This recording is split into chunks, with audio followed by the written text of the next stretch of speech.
আসসালামু আলাইকুম এভরিওয়ান। আকাশ মেঘমুক্ত হতেই ক্রমশ ঝাঁকিয়ে বসছে শীত।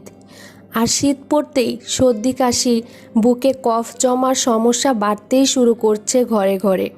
বর্ষার শেষেতে আবহাওয়া বা শীতকালে সর্দি কাশির সমস্যা বেড়ে যায়। অনেকেই একে সাধারণ সমস্যা ভেবে উপেক্ষা করেন, কিন্তু এতে বিপদ আরও বাড়তে পারে। সময় মতো এই সমস্যার চিকিৎসা না করালে সংক্রমণ ছড়িয়ে পড়তে পারে শ্বাসযন্ত্রে। তবে কড়া কড়া ওষুধ বা সিরাপ খাওয়ার আগে জেনে নেওয়া যাক এমন একটা ঘরোয়া টোটকা যা সর্দি কাশি, বুকে কফ জমানোর সমস্যা উপশমে বিশেষ কার্যকরী। বিশেষ করে অনেক ছোট বাচ্চাদের যখন ঠান্ডা কাশি হয়, রাতের বেলা বা যে কোনো টাইমেই হঠাৎ করে কাশিটা যখন বেড়ে যায়, তো সেই টাইমে চাইলেও কিন্তু হাতের কাছে ডক্টর থাকে না, বা সাথে সাথে হয়তো বা ডক্টর দেখানো হয় না।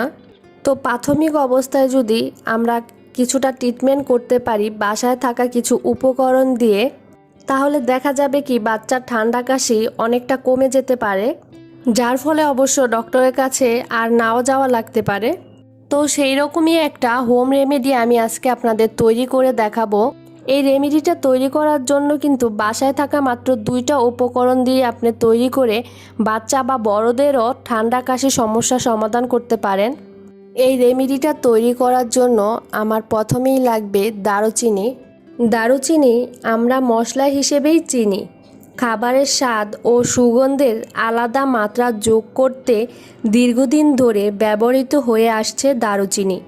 বিশেষ করে যে কোনো মাংস রান্নায় দারুচিনির গুঁড়ো কিংবা আস্ত দারুচিনি না দিলে তরকারির স্বাদই পাবেন না। তাছাড়া মিষ্টি জাতীয় কোনো খাবারে যেমন সেমাই, পায়েস, হালুয়া, মিষ্টি ইত্যাদি খাবারে দারুচিনির ব্যবহার না করলে কোনো স্বাদ কিংবা সুগন্ধ ফুটে ওঠে না। শুধু রান্নাই নয়, শরীর ও ত্বক উভয়ের জন্যই দারুচিনির অনেক উপকারিতা রয়েছে। দারুচিনির সবচেয়ে বেশি অ্যান্টিঅক্সিডেন্ট সমৃদ্ধ ভেষজ, আর এই অ্যান্টিঅক্সিডেন্ট উপাদান আমাদের দেহের রোগ প্রতিরোধ ক্ষমতা বাড়াতে সাহায্য করে। দারুচিনিতে রক্তের শর্করা রোধক সহ অসাধারণ ঔষধি গুণাবলী রয়েছে, যা স্বাস্থ্য উন্নতি করতে সহায়তা করে। আর লাগবে মধু। খুবই স্বাস্থ্যকর খাবার হচ্ছে মধু। খাবারের তালিকায় নিয়মিত মধু রাখলে তা আমাদের শরীরে অনেক উপকার করে। ওষুধ না খেয়েও বিভিন্ন অসুখ সেরে যায় শুধুমাত্র মধুতে। চিনির দারুণ বিকল্প এই মধু। শুধু চিনির বিকল্পই নয়, চিনির থেকে অনেক বেশি উপকারী। এর গুণাগুণ অপরিসীম। এবার আমি একটা বাটি নিয়ে নিয়েছি। বাটির মধ্যে নিয়ে নিব হাফ চা চামচ পরিমাণে দারুচিনির গুঁড়া। আমি কয়েক টুকরো দারুচিনি নিয়ে সেটা ভালোভাবে ধুয়ে পরিষ্কার করে নিয়ে চুলার নিচে শুকিয়ে তারপর ব্লেন্ডারে ব্লেন্ড করে নিয়েছি। আপনারা অবশ্য চাইলে দারুচিনির টুকরোগুলো ধুয়ে পরিষ্কার করে নিয়ে রোদে শুকিয়ে নিতে পারেন।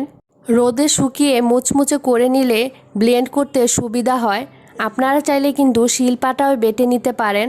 এবার এর মধ্যে আমি দিয়ে দিব 1 চা চামচ পরিমাণে মধু। মধু কিন্তু ঠান্ডাজনিত সমস্যাগুলো যেমন শুকনো কাশি, শ্বাসকষ্ট বা হাঁপানি এসব সমস্যা সমাধান করতে কিন্তু খুবই কার্যকরী মধু। মধু কিন্তু শরীরের তাপমাত্রা বৃদ্ধি করে। সেজন্য ছোট বা বড় সকলেই কিন্তু যখন অতিরিক্ত ঠান্ডা লেগে যায়, তখন যদি মধুটা নিয়মিত খাওয়া যায় তাহলে কিন্তু খুবই উপকার পাওয়া যায়। মধুটা কিন্তু এই দারুচিনি পাউডারের সাথে একটু সময় নিয়ে মিশিয়ে নিতে হবে। প্রায় 2 থেকে 3 মিনিটের জন্য একটা চামচের সাহায্যে এই দারুচিনি আর মধুর মিশ্রণটা নেড়ে ভালোভাবে মিশিয়ে নিতে হবে।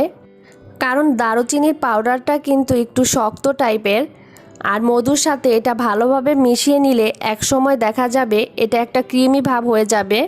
তো রেমেডিটা তৈরি হয়ে গেল।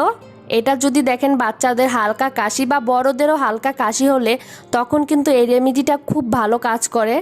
সাধারণত আমরা তো জানি বাচ্চাদেরকে 4 বছর পর্যন্ত ঠান্ডা কাশির জন্য তেমন একটা মেডিসিন দেওয়া হয় না।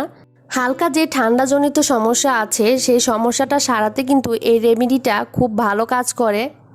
তবে ঠান্ডা কাশির সমস্যা যখন অতিরিক্ত বেশি হয়ে যাবে তখন তো অবশ্যই ডক্টর দেখাতে হবে। আরেকটা কথা হচ্ছে, আমি এই রেমেডিটা তৈরি করার জন্য যেহেতু মধু ব্যবহার করেছি, 18 মাস বা 2 বছরের নিচে বাচ্চাদেরকে মধুটা দেওয়া উচিত নয়। তাই আপনারা চেষ্টা করবেন 2 বছরের উপরে যে বাচ্চারা আছে তাদের জন্য এই রেমেডিটা প্রয়োগ করতে। আর এই রেমেডিটা কিন্তু বড়দের ক্ষেত্রেও খুব ভালো কাজ করে। আর আরেকটা কথা, ছোট বাচ্চাদেরকে এই রেমেডিটা খাওয়ালে একটু সাবধানে খাওয়াবেন, যেহেতু এটা দারুচিনি পাউডার দিয়ে রেমেডিটা তৈরি করা। বাচ্চাদেরকে একটু করে এই রেমেডিটা খাওয়াবেন আর হালকা কুসুম গরম পানিটা খাওয়াবেন, দেখবেন এক নিমিষেই কাশিটা কমে যাবে। আমাদের বাসায় নিত্য প্রয়োজনীয় যেই মশলাগুলো থাকে সেই মশলাগুলো দিয়ে কিন্তু আমরা ছোটোখাটো সমস্যাগুলো সমাধান করতে পারি। আমার চ্যানেলে কিন্তু বাচ্চাদের নিয়ে আরও কয়েকটা ভিডিও আছে, চাইলে আপনারা সেগুলো দেখে নিতে পারেন। আশা করছি উপকৃত হবেন। আর আমার আজকের ভিডিওটা যদি আপনাদের কাছে ভালো লেগে থাকে তাহলে লাইক, কমেন্ট আর শেয়ার করবেন। আর প্লিজ আমার চ্যানেলটা সাবস্ক্রাইব করে আমার সাথেই থাকবেন। আজ এই পর্যন্তই। আল্লাহ হাফেজ।